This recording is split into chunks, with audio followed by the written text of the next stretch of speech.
Oh, man. Jason? Yeah, buddy. You got something to sip on, I see. You got a different cup today. Sipping on this Republican tea today. I love it. I love it. That shit tastes the best. All that talk about head coaches, the head coach-less Michigan Wolverine football team getting in that ass 2 weekends ago for rivalry week must have struck a nerve with these flip-flopping ass Republicans in Ohio. Kyle Yeager broke the news yesterday afternoon on Marijuana Moment that in the quickest governmental about-face in the history of legalized weed, with a vote of 28-2, Ohio's GOP-led Senate amended and approved a bill that actually reflected the desired sentiments of the people. Can we get a round of applause for that? For the people. For the people. For the people. The people. All the people. That's right, y'all. The new law is set to go into effect today, and adult use sales will be permitted for Ohioans 21 and older from existing medical dispensaries immediately, with an asterisk. More on that in a second. But they said immediately. They also will be maintaining their home cultivation rights, and the state will be providing automatic expungements for prior convictions. A very nervous Republican Senator Rob McCauley detailed the changes following negotiations during an unusually long recess in committee Wednesday, stating that lawmakers' focus needs to be stamping out the black market and protecting the access that the people of Ohio voted for, but also ensuring administrative implementation runs as efficiently as it possibly can while protecting opportunities for Ohioans to engage in this new industry. Committee Chairman Michael Ruley, also Republican, said in a very low voice that the last 3 or 4 days, a lot of the public has reached out to probably every single one of our senators with thousands of emails and hundreds and hundreds and hundreds of calls. And I think the people have spoken. He said that before abruptly storming off into a closed room.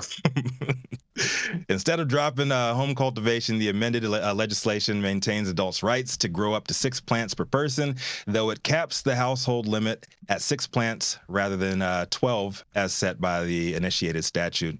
The committee also revised the bill to provide automatic expungements of certain prior cannabis-related convictions, something advocates pushed for, and that the voters approved, but was mysteriously left out of the issue 2 initiative. The last version would have effectively recriminalized possession unless it was obtained from state-licensed retailers, sales of which would not be starting at least 1 year from the effective date. So that shit was dropped and replaced with language to immediately permitting adults to buy cannabis from existing medical dispensaries while adult use market regulations get hashed out. McCauley said that could happen within 90 days of the bill's passage. Some of you guys might notice 90 days is not immediately, but that's the immediately asterisk I was talking about. But it is an unwritten rule amongst Ohio state Republicans to use cop math when making promises. So immediately equals 90 days. Soon is roughly 120 days. And the term considering is generally seen as that shit ain't happening unless Trump says that it's cool. 2 days. And a whole lot of calls, letters, and vitriol spewed from pissed-off Buckeyes is all it took for Ohio's Senate General Government Committee to reverse their previously advanced legislation, fundamentally undoing the key provisions of the Cannabis Initiative voters passed at the ballot last month. And I'm going to say it here, so it is on the record, and she still might owe me $200 from a couple lost bets, but Gretchen Gailey was right. Y'all mad at cannabis legislation not going y'all's way? Call these fools up, email spam the shit out of them, and show up to these public hearings and give them hell. And maybe, just maybe, your state will end up with public servants doing what they were hired to do. I'm Rico Lamitte, the dopest dad on the street for High 9 News. Love to hear you guys about this one. Ohio, I actually have a follower of mine that actually was there. So it was crazy because this morning when I was sending my story to Jason, because it was my follow-up story, I seen this and I seen the first thing, and then I seen one of my followers actually there. Like, she's with one of the senators, and she's like, yeah, I was a part of the process. And I'm sitting there, I'm like, this is going to be on the show today. I can't wait to see who's going to talk about it. Lo and behold, it was my guy Rico. Yeah. And Rico, I was the only person who asked about you before you came into studio. So just let it be known. You ain't got to take a dump on all us conservatives out here, because you got to say rhino and then you got to say righteous when you're going to talk about those on the right. All right, we got the righteous and we got the rhinos. Well, right? well, actually, you know what we do have? We do have an elephant sound for good elephants. That part. You got that? You have the dying elephants for the rhinos? No. You just have like a they're on a rhinoceros. It needs to be like a screeching. It needs to be like a screeching death call, like a last breath death call from an animal for a rhino, and then just put it up there for them, and just do it for all liberals too. Give them equal amount. All of them. Yes. We have a donkey sound too. So yeah, don't worry about that. We do have a donkey sound too. Love it. What do you think about this one, Jason? This is good, man. I love this. That's the donkey. It's actually giving me a little bit of hope that maybe democracy is not dead in the United States of America. I'm ecstatic about this. I think a lot of these politicians heard the will of their voters and the fact of how they felt so slighted by the fact that they voted on an issue and the lawmakers are trying to change it every which way around to make it not look like what they actually passed. And so good job to all of the activists and local individuals out there that did reach out to lawmakers and told them that this is not acceptable. I know I saw tons of tweets from people in Ohio that were like, we're going to have to vote these guys out on the next election. And so I just want to say kudos to all of them, because they definitely have made their voices heard to these elected officials. Rochelle, what you political think climate over there? has definitely changed. We don't have the same political climate we had 10 years ago or even 5 years ago, where no one would have given two shits about this. Now, both parties recognize people want this. They're tired of waiting. Bullshit responses we get from politicians are no longer acceptable. This is safer than most anything you can do. The hysteria doesn't work anymore. People want it. The trap is out there. And where in the hell are you going to go now? This problem gets fixed by honestly letting people do it and get out of their way as much as possible. And grow at home. What do you think about this, Rochelle? Yeah, I mean, exactly what's already been said. I mean, let's follow the will of the voters. I was very pleasantly surprised to see this news, simply because I'm so used to out-of-touch politicians, finding their own way, regardless of what their constituents think. So I was, very pleasantly surprised to see this go through the way that it did.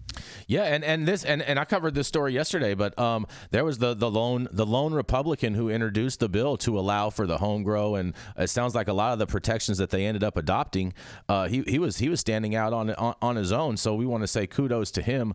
Also, from yesterday, I don't remember the guy's name off the top of my head, so I apologize about that. But he was a Republican member of the legislature in Ohio. So shout out to him. And I do think that with Ohio being such kind of like a pivot state for the directional fortitude of the country, I wonder if the prohibitionists are really starting to lose some steam from this, because in the beginning you had all of these elected officials saying how they were going to remove a lot of the things that would go into effect from this bill and remove it, such as home grow and, adding extra taxation and whatnot. And all of a sudden they just did a total 180 on all of this. And I wonder if this is a pivotal point for cannabis overall within the whole country against the prohibitionists. Shout out to Ohio, man. I think this could have opened the door, showing people that if you barge on their door, bang and kick on their door and scream outside, something just might happen. And I hope this starts a movement with all the other states, man, because I know, Jason, you remember, man, back in 2016, how packed all of these, political meetings and everything, from State Hall all the way up, every city hall all the way up to Sacramento, everything was always so active, and now it's just sad, man. There's not that many cannabis activists out or advocates out there even doing anything because a lot of that steam has been lost. But hopefully this starts a movement, man, across the nation. Get this energize this green base that we do have, and it's not just about Republicans or Democrats. Like, get out there if you believe in this shit, and speak your piece. Yeah, because we all come together for the green, bro. That's right. You know what else comes together, Rico? What's that? Booty cheeks. Clap them. That's right. Make it clap. Make it clap. I'm mad that you got me to say that. Yeah.